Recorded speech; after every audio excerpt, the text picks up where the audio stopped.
കയ്യിൽ നിന്നിരിക്കുന്നത് നിങ്ങളെ എല്ലാവരെയും കൊതിപ്പിക്കാൻ പറ്റിയ ഒരു അച്ചാർ റെസിപ്പിയാണ്. അപ്പോൾ അച്ചാറിന്റെ ഡീറ്റെയിൽസ് എന്തൊക്കെയാണെന്ന് കണ്ടേ. Hi, good morning. നമുക്കിന്ന് വളരെ ഇൻസ്റ്റന്റ് ആയിട്ടൊരു ബീട്രൂട്ട് പിക്കിള് തയ്യാറാക്കിയാലോ.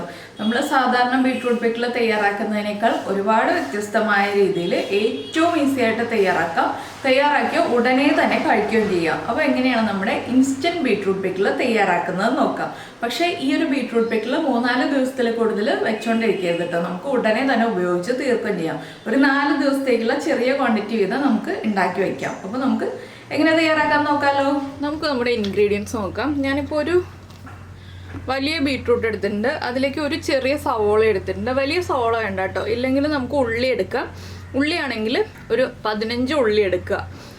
ചെറിയ ഉള്ളിയാണെങ്കിൽ, വലിയ ഉള്ളിയാണെങ്കിൽ 10 ഉള്ളി എടുക്കുക. നീളത്തിൽ കട്ട് ചെയ്യുക, ചെറിയ കനത്തിൽ കട്ട് ചെയ്യുക. ഇനി നമുക്ക് ഒരു ചട്ടി ചൂടാക്കാം. ചട്ടിയിലോ പാനിലോ ഉണ്ടാക്കാം. ചട്ടിയിൽ ഉണ്ടാക്കായിരിക്കും കൂടുതൽ ടേസ്റ്റ്. അപ്പോൾ ചട്ടിയിലേക്ക് നമുക്ക് നല്ലെണ്ണ ചേർത്ത് കൊടുക്കാം കേട്ടോ. ഞാൻ നല്ലെണ്ണയാണ് ചേർത്തിട്ടുള്ളത്. നമ്മൾ അച്ചാർ ഉണ്ടാക്കുമ്പോൾ എപ്പോഴും നല്ലെണ്ണ ചേർക്കുക. എണ്ണ ചൂടായി വരുമ്പോൾ എണ്ണയിലേക്ക് 1 ടീസ്പൂൺ കടുക് ചേർത്ത് കൊടുക്കാം. കടുക് ഒന്ന് പൊട്ടി തുടങ്ങട്ടെ. അപ്പോൾ നമ്മുടെ കടുക് പൊട്ടിക്കൊണ്ടിരിക്കുന്നുണ്ട്. ഇതിലേക്ക് നമുക്ക് കറിവേപ്പില ചേർത്ത് കൊടുക്കാം. നിങ്ങൾക്ക് വറ്റൽമുളക് ചേർക്കണമെങ്കിൽ ചേർക്കാം കേട്ടോ. ഞാനിപ്പോൾ വറ്റൽമുളക് ചേർക്കുന്നില്ല. ഇനി കറിവേപ്പില നന്നായിട്ടൊന്ന് കുക്കായി വരണം. ഇതിലേക്ക് നമ്മൾ കട്ട് ചെയ്ത് വെച്ചിരിക്കുന്ന സവോള ചേർക്കാം. സവോള ചേർത്തിട്ട് നന്നായിട്ടൊന്ന് ഇളക്കി സവോളയുടെ ആ ഒരു റോ ടേസ്റ്റ് മാറി വരുന്നത് വരെ ഇളക്കി കൊടുക്കാം. കറിവേപ്പിലയാണ് നമ്മുടെ മെയിൻ ഇൻഗ്രീഡിയൻറ്റ്.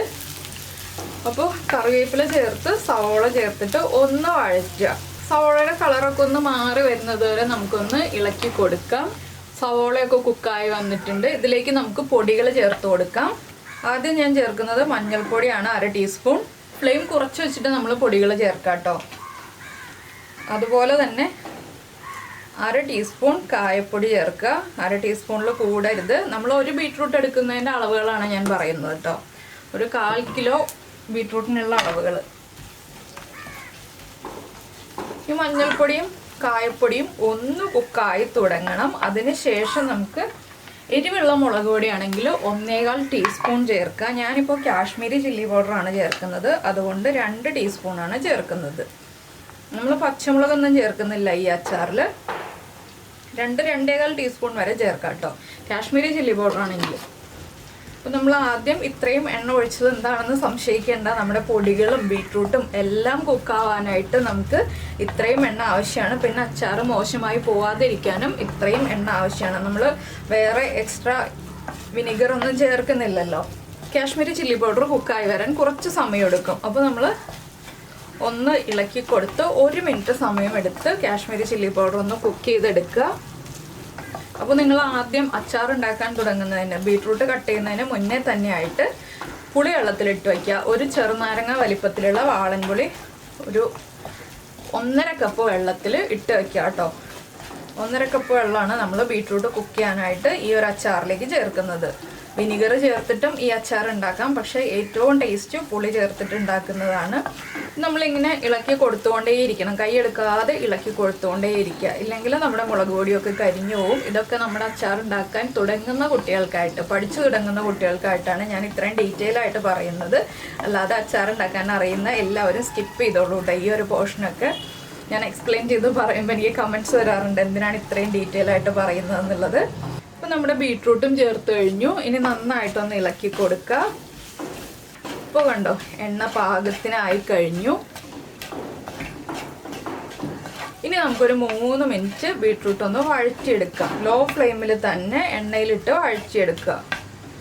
നമ്മളിപ്പോഴും ഉപ്പ് ചേർത്തിട്ടില്ല. ഉപ്പ് ചേർക്കാൻ സമയമാവുന്നേ ഉള്ളൂ. ഇപ്പോൾ തന്നെ ഉപ്പ് ചേർത്തിട്ടുണ്ടെങ്കിൽ ബീട്രൂട്ട് കുക്കായി വരാൻ സമയമെടുക്കും. പിന്നെ നമുക്ക് ബീട്രൂട്ട് ഇങ്ങനെ കട്ട് ചെയ്തിട്ട് ചേർക്കണം എന്ന് നിർബന്ധമില്ല, ഗ്രേറ്റ് ചെയ്തിട്ടും ചേർക്കാം. പക്ഷെ അച്ചാർ എന്ന് പറയുമ്പോൾ ബീട്രൂട്ട് കട്ട് ചെയ്തിട്ട് ചേർക്കുമ്പോൾ ആ ഇടയ്ക്ക് കടിക്കാൻ കിട്ടുമ്പോഴാണല്ലോ ടേസ്റ്റ്.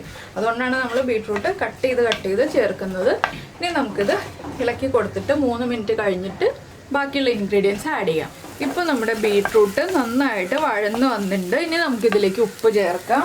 അച്ചാറാകുമ്പോൾ ഒരു പൊടിക്ക് ഉപ്പ് കൂടുതൽ ചേർക്കുക. നമുക്കിതിൽ വെളുത്തുള്ളിയോ ഇഞ്ചിയോ ഒന്നും വേണ്ട കേട്ടോ. വളരെ ഈസി ആയിട്ട് തയ്യാറാക്കാൻ പറ്റിയ അച്ചാറാണ്. ഇനി നമുക്കിതിലേക്ക് പുളി ചേർത്ത് കൊടുക്കാം.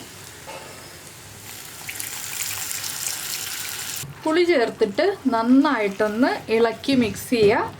ഇനി ഈ പുളി വെള്ളത്തിൽ കിടന്നിട്ട് ഈ ബീട്രൂട്ട് ഒന്ന് കുക്കായി വരണം.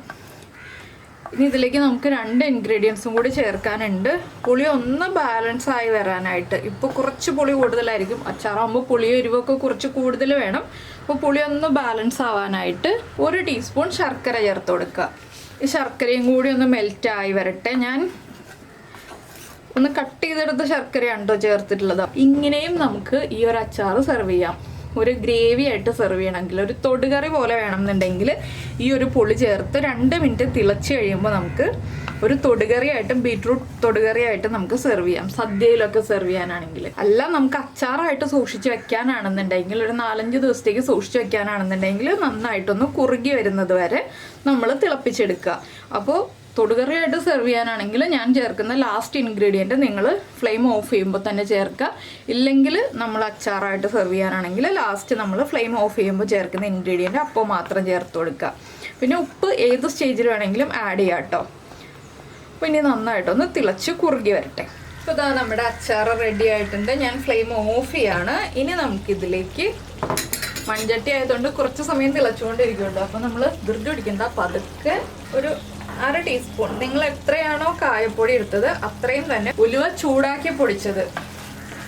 ഉലുവ ചൂടാക്കി തന്നെ പൊടിക്കണം കേട്ടോ, ചൂടാക്കാതെ പൊടിച്ചതല്ല, ചൂടാക്കി പൊടിച്ച് വെച്ചിരിക്കുന്നത് ചേർത്ത് കൊടുക്കുക. ഉലുവയൊക്കെ നമ്മൾ അച്ചാർ ഉണ്ടാക്കുന്ന ആളുകളാണ് ഇടയ്ക്കെങ്കിൽ എപ്പോഴും ഉലുവ ചൂടാക്കി പൊടിച്ചൊരു എയർ ടൈറ്റ് കണ്ടെയ്നറിൽ സൂക്ഷിച്ച് വയ്ക്കുകയാണെന്നുണ്ടെങ്കിൽ നമുക്ക് ഇടയ്ക്കിടയ്ക്ക് അച്ചാറൊക്കെ ഉണ്ടാക്കാം. എപ്പോഴും അച്ചാറിൽ സാമ്പാറിലും ഒക്കെ നമുക്ക് ഉലുവപ്പൊടി ആവശ്യമുള്ളതാണ്.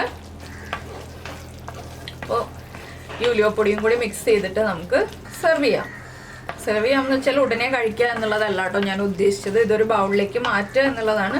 നിങ്ങൾ ഈ മൺചട്ടിയിലാണ് അച്ചാർ ഉണ്ടാക്കുന്നതെന്നുണ്ടെങ്കിൽ മൺചട്ടിയിൽ തന്നെ എടുത്തു വെച്ചോളൂ. ഒരു ദിവസം കഴിഞ്ഞിട്ട്, അല്ലെങ്കിൽ ഇപ്പോൾ രാവിലെയാണ് അച്ചാർ ഉണ്ടാക്കുന്നതെങ്കിൽ ഉച്ചയ്ക്ക് ഊണ് കഴിക്കുന്ന സമയത്ത് നമുക്ക് അച്ചാർ കഴിക്കാവുന്നതേ ഉള്ളൂ. ഇല്ലെങ്കിൽ തലേ ദിവസം രാത്രി പ്രിപ്പയർ ചെയ്ത് വെച്ചിട്ട് പിറ്റേ ദിവസം ഉച്ചയ്ക്ക് ചോറുണ്ടുമ്പോൾ ആ ഊണ് കഴിക്കുന്ന സമയത്ത് എടുക്കാവുന്നതേ ഉള്ളൂ. അതിനുശേഷം നിങ്ങളൊരു ഗ്ലാസ് ബൗളിലേക്ക് മാറ്റി വയ്ക്കുക. അപ്പോൾ ഞാനിപ്പോൾ അച്ചാറൊന്ന് സെർവ് ചെയ്യാം, നിങ്ങൾക്ക് കാണാൻ ഭംഗിക്കും എനിക്കൊന്ന് ഫോട്ടോ എടുക്കാനും വേണ്ടിയിട്ട്. അപ്പോൾ നമ്മുടെ വളരെ ഈസി ആയിട്ടുള്ള ബീട്രൂട്ട് അച്ചാർ നമ്മൾ ബൗളിലേക്ക് മാറ്റാണ്. ഏറ്റവും ഈസി അല്ലേ ഈ ഒരു അച്ചാർ ഉണ്ടാക്കാൻ. നല്ല എരിവും അതുപോലെ ചെറിയൊരു മധുരവും ഒക്കെയുള്ള അച്ചാറാണ്. കണ്ടിട്ട് കൊതിയാവുന്നുണ്ടോ? എല്ലാവർക്കും ഇഷ്ടപ്പെടും കേട്ടോ. ബീട്രൂട്ട് കഴിക്കാൻ ഇഷ്ടമില്ലാത്തവർക്ക് പോലും ഇതുപോലെ ഒരു അച്ചാർ ഉണ്ടാക്കി കൊടുത്തു കഴിഞ്ഞാൽ ഉറപ്പായിട്ടും കഴിക്കും. നിങ്ങൾ ട്രൈ ചെയ്ത് നോക്കിക്കോളൂ. അപ്പോൾ എന്തായാലും എല്ലാവരും ഈ ഒരു അച്ചാർ ഉണ്ടാക്കി നോക്കിയിട്ട് ഇഷ്ടമായി കഴിഞ്ഞാൽ ഒന്ന് കമൻറ്റ് ചെയ്യാം കേട്ടോ, ഇഷ്ടമായോ ഇല്ലയോ എന്ന്. നമുക്കിത് ചോറിൻ്റെ കൂടെ മാത്രമല്ല കേട്ടോ, ബിരിയാണിയുടെയും ഒക്കെ സൈഡ് ഡിഷായിട്ട് കഴിക്കാൻ പറ്റുന്ന റെസിപ്പിയാണ്. അപ്പോൾ എല്ലാവരും ട്രൈ ചെയ്ത് കഴിഞ്ഞിട്ട് ഇഷ്ടമായി കഴിഞ്ഞാൽ ഒന്ന് ലൈക്ക് ചെയ്യാനും കൂടെ മറന്നു പോകരുത്. പിന്നെ നമ്മുടെ ചാനൽ ആദ്യമായിട്ട് കാണുകയാണെങ്കിൽ നമ്മുടെ വീഡിയോ പ്രസൻറ്റ് ചെയ്യുന്ന രീതിയൊക്കെ ഇഷ്ടമായി എന്നുണ്ടെങ്കിൽ നമ്മുടെ ചാനലൊന്ന് സബ്സ്ക്രൈബ് ചെയ്ത് സപ്പോർട്ട് ചെയ്യണേ. അപ്പോൾ നമുക്ക് നമ്മുടെ അടുത്ത റെസിപ്പിയുമായിട്ട് അടുത്ത ദിവസം വീണ്ടും കാണാം.